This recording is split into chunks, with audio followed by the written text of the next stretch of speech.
this is yet the latest incident in a number of tragedies that have happened in Gaza. You have over 32,000, many civilians, mostly civilians, women and children have been killed.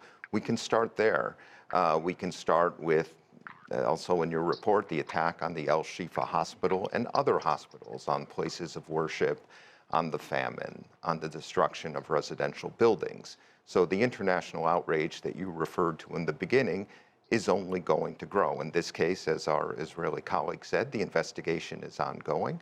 I was struck by Prime Minister Netanyahu's apology, which had a kind of feel to it as like, well, stuff happens, wasn't intentional, but we'll try not to do it again. I don't think any of that will suffice, and as you and I were discussing earlier, the killing of journalists, what was the number, 190 right. at this point, who have been killed in this war.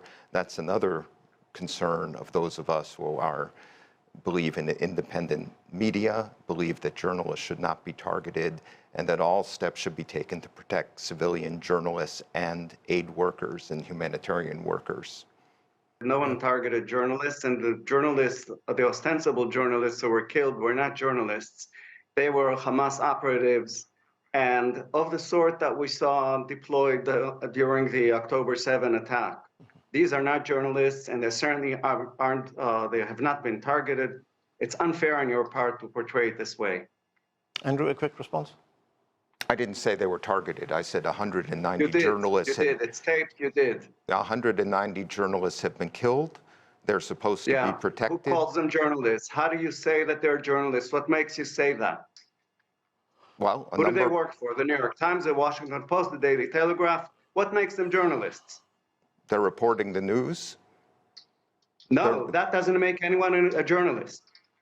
Do they work for legitimate news organizations like yours and mine?